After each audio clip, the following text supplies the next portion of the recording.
gaan beginnen aan het laatste uur van deze eerste dag van Studio Shift met iets wat we vanmiddag ook al hebben gedaan. Toen ging het over Cowboy. I Wish I Made That gaat deze keer over Headspace. Goedemiddag, Charlotte. Goedemiddag. Fijn dat je hier terug bent. Waarom gaan we het hebben over Headspace, ja, jouw favoriete digitaal product, en wie heb je daarover gesproken? Wel, ik heb de principal designer gesproken van Headspace. Dat is Frank Beck. En de reden dat ik gekozen heb voor dat product is eigenlijk omdat ik vind dat alles daar mooi in samenkomt. Dat stuurt één consistente boodschap uit, of dat nu gaat over de tone of voice of het visual design. Maar ik ga daar misschien ook nog niet te veel over verklappen, want dat is hetgeen wat ik ook wel graag te weten wou komen in het interview. Hoe dat ze er nu juist voor zorgen dat alles zo goed op elkaar is afgestemd. Oké. Goed, dan gaan we er gewoon op zich wel induiken. Hè? Want Headspace, nog even kaderen misschien wat Headspace exact is. Wel, Headspace is een meditatie-app. En ze focussen zich op meditatie, of zo is het toch gestart. Maar ondertussen is dat ook verder uitgebreid met sleepcasts bijvoorbeeld, of yoga-sessies. Dus het is wel al iets uitgebreider geworden. Goed, en in het eerste deel, waar heb je het over gehad met de persoon van Headspace? Wel, eerst en vooral wou ik graag een beetje meer weten over het verhaal van Headspace. Hoe is het opgestart? Wat is het verhaal erachter? Waarom is het opgestart? Ook eventjes kaderen wat Headspace nu eigenlijk is, wat dat ze doen. En ik was ook heel hard geïnteresseerd in hoe dat ze zich weten te onderscheiden in toch een redelijk verzadigde markt. Want er zijn best wel wat meditatie-apps. En dat wou ik graag te weten komen. Headspace started as a meditation app to teach you how to meditate. And as the years have gone by, the concept of meditation, I think, is very much in culture in the world. People know what it is now, whereas years ago when Headspace launched, there was maybe more just less general knowledge about it. So what started as a meditation app is now still a meditation app, but also an app that helps you fall asleep, helps you focus. We have some movement and fitness kind of content in the app now, and also some inspirational videos and things like that. We have a daily video called the Wake Up. So I would say now it's really like your kind of health and wellness toolkit in a way, not just listening and watching certain sessions, but also being able to do things like track your stress levels and things like that. What I wonder is, when Headspace started out, I think there was some competition, right, on the market. But they really changed it. It felt like it's a totally different meditation app when you look at its competitors. Right. So how did it position itself? Yeah, I think we were the first app in the App Store for meditation, and then like you say, very much started almost its own kind of vertical in the app space of these like digital wellness apps. And we've got lots of competitors now. There's many on the market who do similar things to Headspace.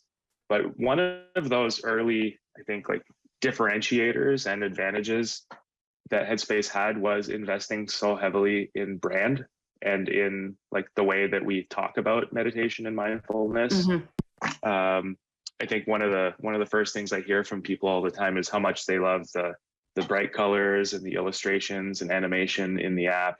And that's our kind of key differentiator. Like you open the Headspace app and it doesn't feel too spiritual. It doesn't feel like, there's no like religious connotation anywhere. And we have a very, I would say a very thought through and intentional way that we talk about mindfulness and meditation. And all of the teachers that we work with all have sort of that similar training and background, so that when you hear from, one of our teachers in one session and you might listen to another in another session, it all feels Headspace. It doesn't feel like this kind of random perspectives. What makes it feel like Headspace? What is the key ingredient to make it look or feel like Headspace? Feel like Headspace. I think on the design side, just making sure that we are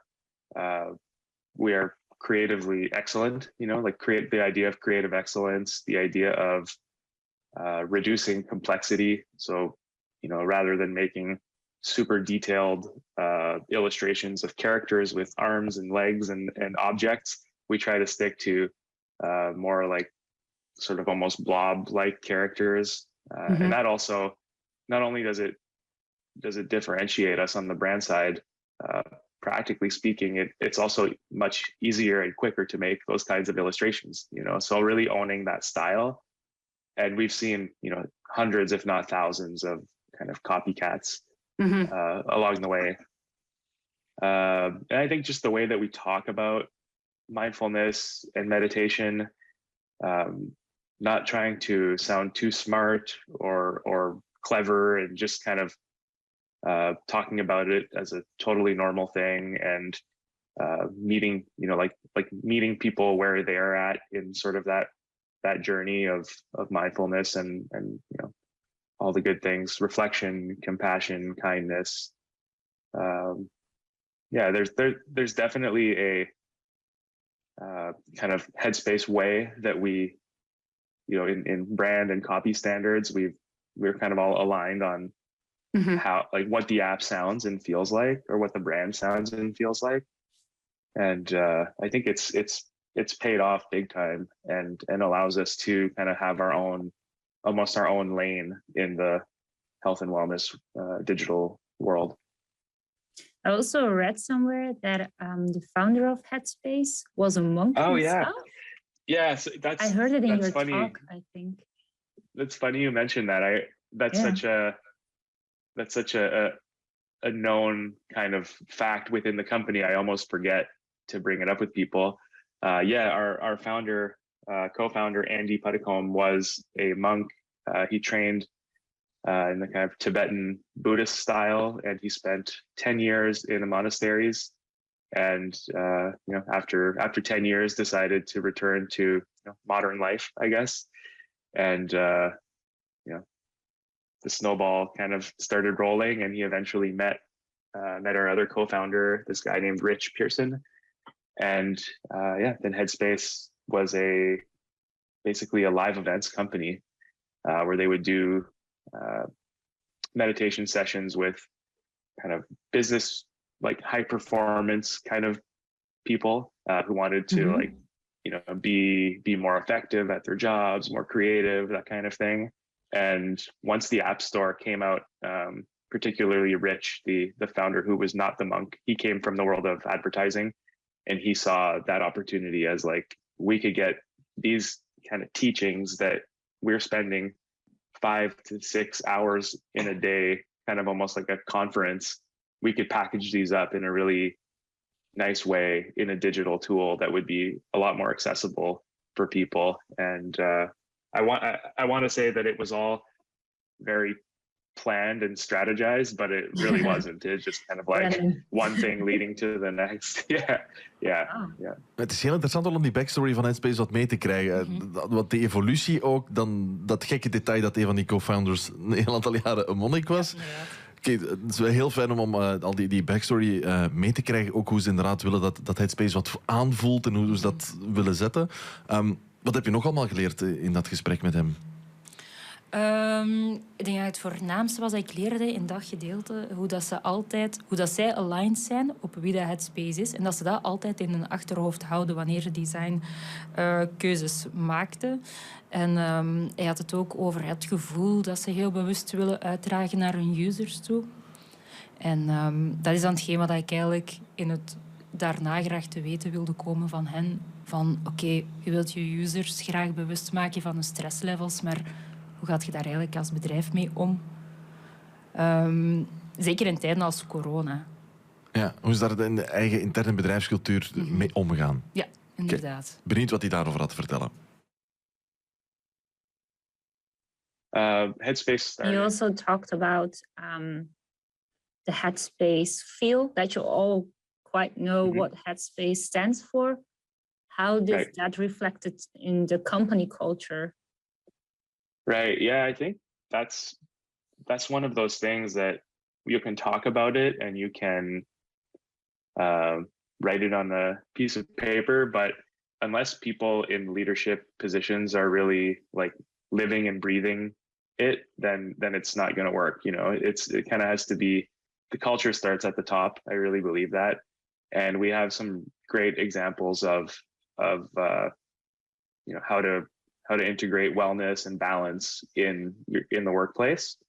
And it just makes sense because we have such a big B2B offering where we have people on our teams who go into other offices and sort of set them up for, you know, for a more mindful workplace, for you know, more creative, more collaborative, more performative environment. And if we're not practicing that internally, then how can we go into the world and say that we're experts in this? Yeah.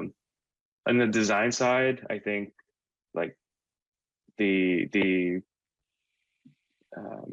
way that we iterate and we you know, fail quickly and just keep moving and have that sense of psychological safety in our design teams, I think that makes a huge difference in coming up with good ideas.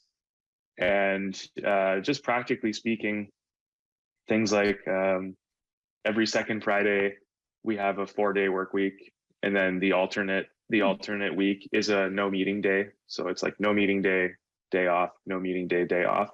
And we started that during the early pandemic, and it's continued, and I don't think we'll get rid of it. It seems like a really great perk that people enjoy and really separates us from you know, from a lot of other companies. And I just love that. I think it's definitely a big plus on the work-life balance kind of scale. Yeah. Every day we have carved out 10-minute meditation sessions if people want to join. We have a few of them because the team is much more global now. But on the West Coast here, it's like a 10 a.m. morning meditation. We bring our teachers in to do them. Sometimes we just play it right off of the app. So, you know, different degrees, and also just bringing in, you know, experts, like workshops, professionals who can come to us and, you know, give us tips and tricks on, you know, things like nutrition, things like how to take better breaks in the workplace, how to really take care of yourself so you can be the best version of you that you can be when it comes to you know, doing the work that you do.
Het is een prachtig nummer van Caribou en vandaag des te meer toepasselijk, denk ik, die Sun.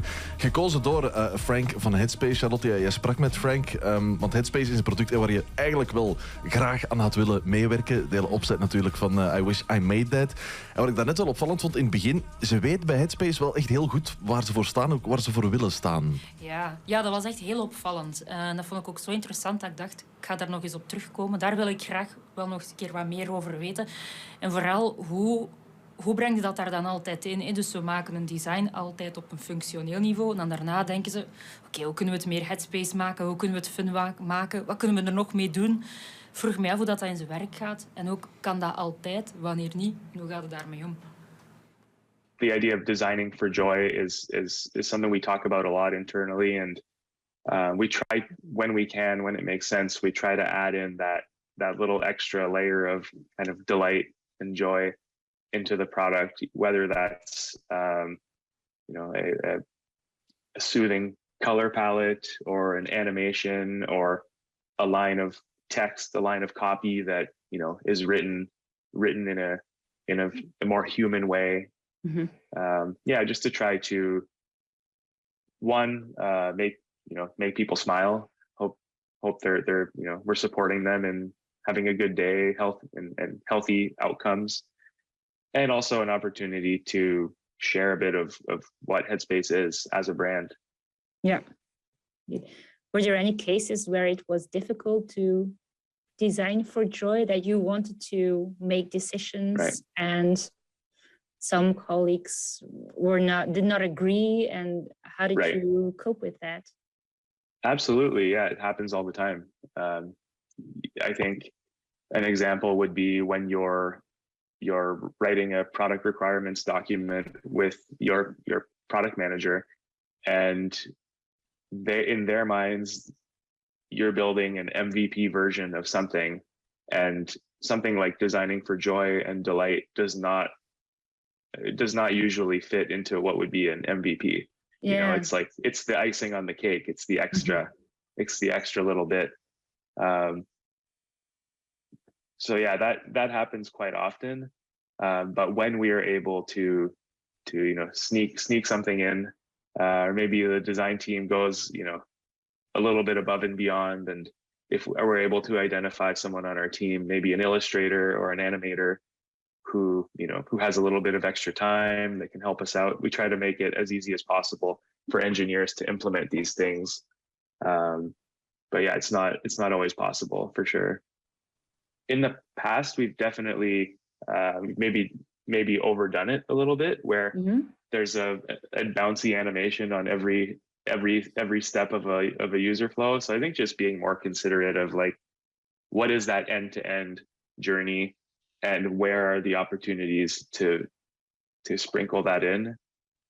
I think that's key, because if you're just adding kind of joy and delight on every step of the way, you're going to have a pretty bloated user experience that's just overwhelming, and bouncing and sound coming out and all this stuff. Ja, we hebben echt heel veel wel geleerd over Headspace, ook zeker over die evolutie ervan. Ja. Maar dan moeten we ook eens naar de toekomst kijken, wat je met Frank ook wellicht wel gedaan hebt. Ja, inderdaad. Ik was heel benieuwd naar de volgende stap die Frank wilde zetten met Headspace. We weten nu waar dat zal vandaan kwamen. En ik was natuurlijk ook wel heel benieuwd naar dat ene product waarvan hij denkt, I wish I made that. Yeah, I think that that back and forth communication between the app and the members, I think that kind of thing can make such a big difference. Where, you know, in the beginning, Headspace was very much just a one-way kind of audio experience. Yeah. And now where we're headed, I think, is a little bit more back and forth. So, you know, we present something to you, you have an opportunity to, you know, to kind of communicate back to us, you know. And how do you see that evolve into the future? For example, when you talk about how would Headspace look like in 3 to 5 years? I think a more personalized, more guided experience. Right now, if you open up your Headspace app and I open up my app, they'll look very close to the same. So I think being able to cater certain sessions to you and your specific needs. For example, we have content in the app around parenting and kids. And so if you are not a parent and you don't have kids, that kind of stuff should be ranked much lower on the experience for you. I think also with, you know, in the past 2 years with the some of the acquisitions we have done, one app called Sayana, and then another, the merger that we have gone through with coaching and therapy app Ginger. I do think you're going to start to see those things come together in a much more meaningful way, let's say. So we've come to the last questions already, but I'm very curious for the next question. What is your product of which you thought, damn, I wish I made that? Do you have one? I really like the Robinhood app. It's a finance app. I think the way that they've simplified trading and the stocks and things like that for kind of your average consumer. You know, 20 years ago, to buy a share of Microsoft, let's say, you had to know somebody, or you had to, you know, go to the bank and probably fill out some paperwork and say, I want to buy, you know, a stock of Microsoft. Whereas today, I could do it in 5 seconds once we hop off this conversation. And the user experience, the way it's designed, and the way that it, you know, has haptic feedback built into it, things like that, just really a pro job, you know, really, really nice application. And, you know, it makes, you know, the finance, which is kind of a boring, some people would say kind of a boring place to be, makes it quite exciting. Ja. Oké, nice. Goed, Charlotte, na dat hele gesprek met Frank, ben je eigenlijk te weten gekomen wat je wilde weten? Ja, toch wel. Voor mij was het... hetgeen wat ik eigenlijk graag te weten wilde komen, was hoe dat ze dat nu juist deden, die ene consistente merkervaring, user experience, uitzenden naar hun gebruikers. En daar heb ik wel een antwoord op gekregen. Ik denk dat het voornamelijk gaat over dat ze heel goed weten welk gevoel dat ze willen overbrengen. En dat ze zich niet beperken tot het functionele. En dat vertaalt zich dan in bijvoorbeeld kiezen voor een warm kleurenpalet of hele trage animaties die de user tot rust brengt. Of gewoon... ik had ook gezien dat ze bij een push-notificatie, die soms wel wordt gebruikt om mensen terug te krijgen naar de app, die gebruiken zij dan om eigenlijk aan hun users te laten weten van hey, je zou naar de app kunnen, maar je kunt ook gewoon eens even gaan wandelen in de natuur. En doordat ze dat altijd in hun achterhoofd houden bij al die keuzes, krijg je eigenlijk zo die ene consistente user experience. Ik denk als designer dat ik vooral voor mezelf meeneem, dat het belangrijk is om mezelf ook altijd de vraag te stellen, welk gevoel wil ik eigenlijk overdragen? En niet alleen, is dit het meest user-friendly? Ja, en de plaat die je hebt gekozen om af te ronden, is er ook wel een beetje toepasselijk bij. Zeker. So Emotional, Whitney Houston. Charlotte, dankjewel om met Frank te praten en om er alles over te komen vertellen. Graag gedaan.